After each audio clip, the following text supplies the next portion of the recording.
I'm one of those doctors that left Nigeria and I am currently in Saudi Arabia.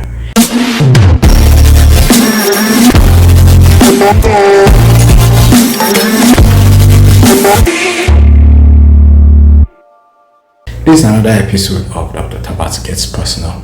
In today's video, I'm going to talk about why I left and my experience in Saudi Arabia so far. I graduated 6 years ago and started practicing. The first thing is that my house job wasn't the best moment for me because as a house officer, it took 10 months before I got paid. So you can imagine how it was that you were working and you weren't having money. You're a medical doctor, but you had to depend on your family to take care of you. And to those that didn't come from very financially stable families, they had to struggle. So, and that's one thing. The monetary reward is extremely poor and the struggle continues. So, before I left Nigeria, I was working in a federal medical center. 2021 was one of the most difficult years for me financially because from January 2021, to be paid became an issue. I was being paid most times half of my salary and sometimes less than half of my salary, and sometimes I don't even see anything at all. My wife gave birth in December 2020, and I'm not even talking about my other family members because I lost my dad in 2019. So we have to take care of my mom and also our younger sister who happened to be the last one and still in school. So imagine that you as a medical doctor working in a federal institution cannot even take care of your family, one wife and just a 1 month old baby that is being exclusively breastfed. The only thing you worry about are diapers and some other things. That was already becoming a struggle. One moment that broke me was a time that I was so broke. I had called my mom to loan me some money and she didn't have the money. My younger brother didn't have money too. So imagine who rescued me. It was my younger sister, the one in the higher institution. I'm supposed to be taking care of her. But I, as a medical doctor, was now the one asking her for money. And let me tell you something. You, as a health worker in a federal institution, are being seen as the lucky one because the federal institutions do better jobs in terms of payment compared to other centers. And private institutions are usually the worst. There are some private hospitals that pay very well. However, most times it's not like that. So imagine the countless number of doctors that are struggling and working, taking multiple jobs to be able to put food on the table. So I just noticed that it was too much for me and I couldn't cope again. I know that one thing is that when you move abroad, somehow you'll be able to take care of yourself and also plan ahead. You'll be able to save some decent amount of money to plan ahead. So it really hit me and I was like, I'm moving. I can't continue like this. That was the first. Then the second reason was that Nigeria doesn't value doctors. We fail to understand that things are changing. The world is getting meaner by the day. So unlike before that doctors happen to be very respected and you being a doctor made you entitled to a lot of things, the world is not the same as it is before. So you face a lot of hardship in the course of your work.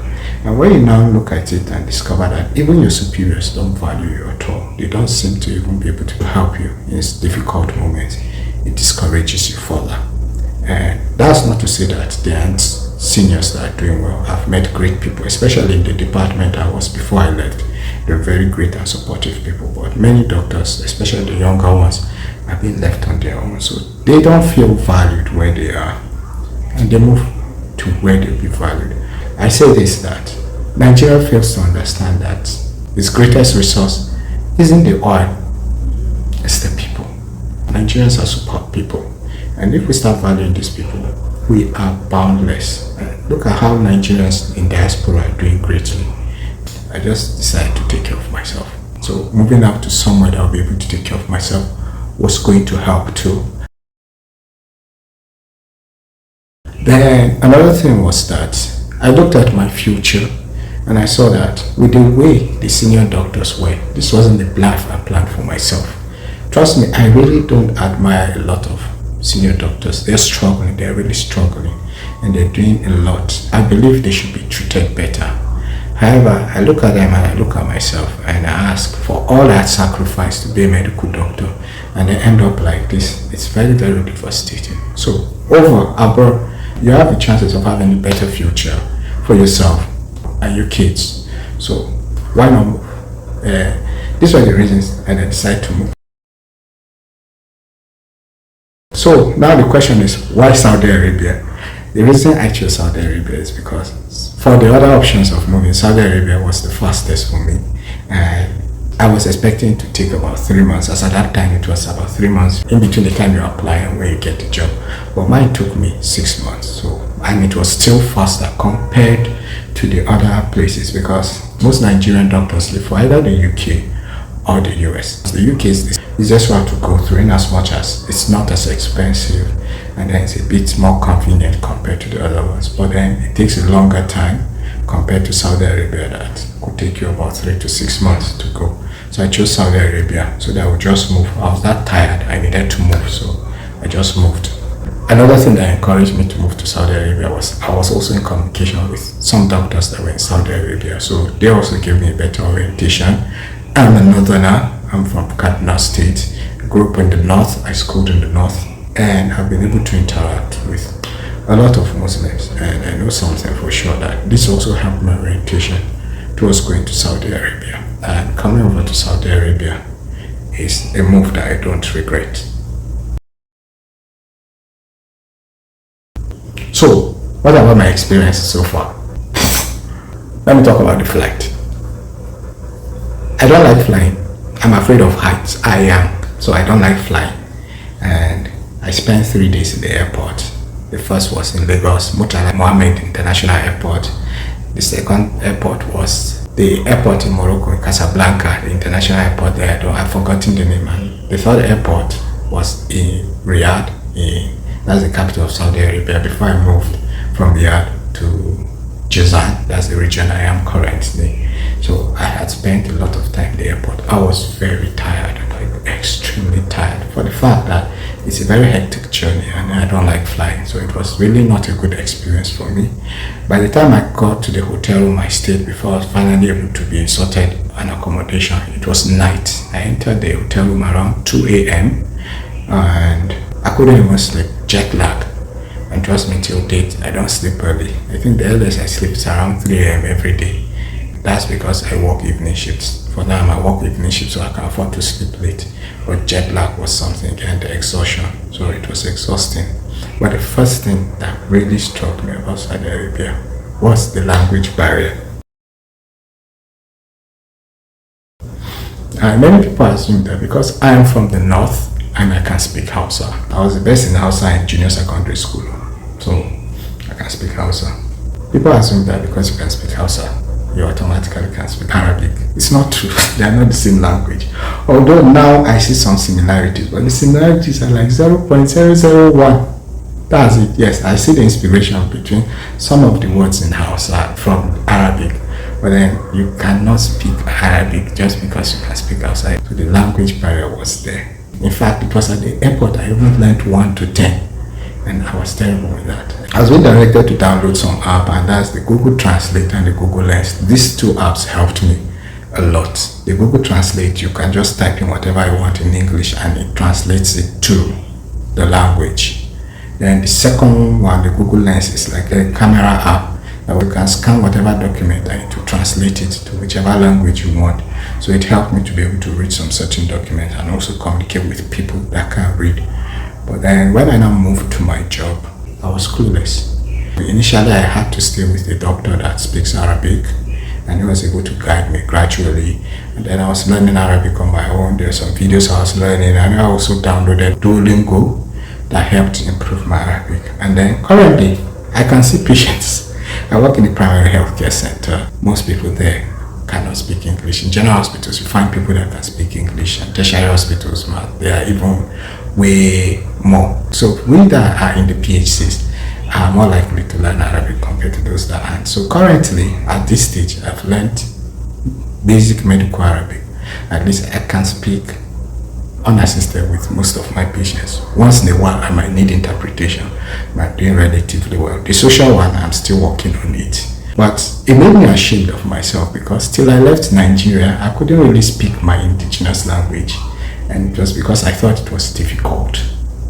But now seeing how I put my heart into Arabic and how much I've been able to learn within this time, when people ask me, how many years have you spent here? Earlier I would tell them that I've not even reached a year. It's just last month that I can boldly say that I reached 1 year. And they tell me that my Arabic is quite good for this number of years I've spent. Hopefully within the next year I should be able to speak better Arabic. So that encourages me. The people are encouraging. I've met people at work that have been able to also guide me properly in Arabic too. So that barrier is gradually being broken. The next experience will be with the people in Saudi Arabia. And me, I can tell you this, that so far my experience has been very okay. The people are nice, they're very nice, they're very friendly, they're family oriented. I love the experience so far. I don't really, definitely you have mixed people, but so far the positives way outweigh the negative. Most of the challenges for Nigerian doctors or immigrants is the loneliness, because it's a conservative society, so you will also have to learn to mind your business. Nobody's going to visit you. You cannot visit people, especially as a single person. So the loneliness and the boredom is something that many people are really fighting. But someone like me that came in with my family joined me 3 months later, my wife and my kids, so they've been able to keep me company. But so far it's okay for me. The people are really good. I like the people of Saudi Arabia so far. It's not the same for everybody, but for me, I can say personally that I'm okay with them. They're really nice people. The next experience will be the Nigerian community, and I left it for last because that's a profound thing. The Nigerian community over here are superb, like supportive. Many times I ask myself, then why are we divided over in Nigeria? Here we're so united, like God. I can't even imagine how I would have coped without the Nigerian community here. They've been able to guide me. A consultant, when I came in, was able to lend me a decent amount of money. He had not known me, had not met me.